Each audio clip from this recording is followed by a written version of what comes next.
watching out for you.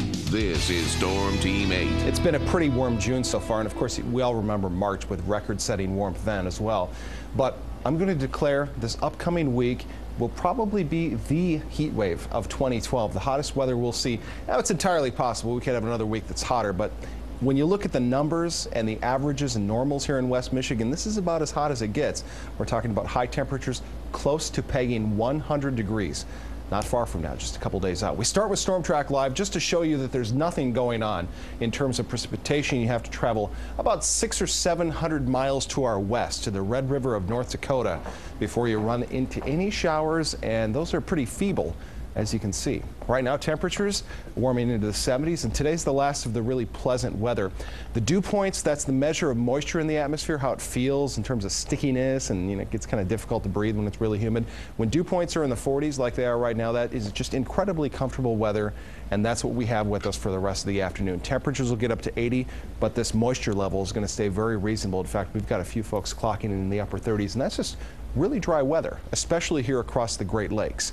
Temperatures across the United States, this is a map you're likely going to see here over the next couple of days as this bubble of heat continues to build off to our west. Now, 95 alone by itself in Denver is not that stunning, but you got to keep in mind they're in the mountain time zone, so it's just a little after 10 o'clock in the morning there. It's already 95 degrees. We're shooting for a very wide area that's going to cover thousands, or at least hundreds, if not thousands of square miles into the 100s, and we could see some 1-teens here. And the reason this is so important for us is this big ridge or bubble of warm air is going to continue working its way across the central United States into the Great Lakes, really starting tomorrow, but the warmest of the weather, the peak of the heating is coming up for us on Thursday. At Lake Michigan today, rip current risk is low, water temperatures slowly climbing, and we're getting prepared for what will be a very busy couple of days at Lake Michigan. West winds, northwest winds today 5 to 10.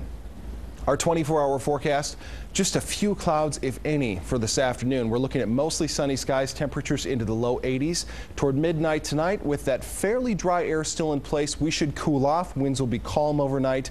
We'll see overnight lows into the 50s for everybody, but then the heat really starts to crank up tomorrow. The first 4 days of the 8-day forecast include the hottest weather that we'll see. Sunshine, 82 tomorrow, but the major heat wave doesn't really kick off here until tomorrow.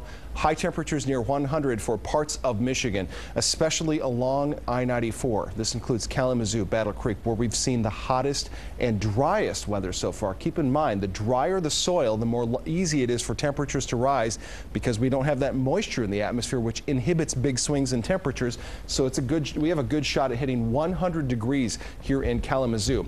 Storm chances for Friday are pretty low. Unfortunately, we desperately need the rain. And without that rain, that means there's an emerging fire and drought danger for West Michigan. We'll monitor that closely here as the week moves on. Heat wave continues through the weekend, and high temperatures don't climb back down into the 80s here until next Tuesday. But you can see the rain chances, which we really, really need, are pretty spotty, 30% Friday and Sunday.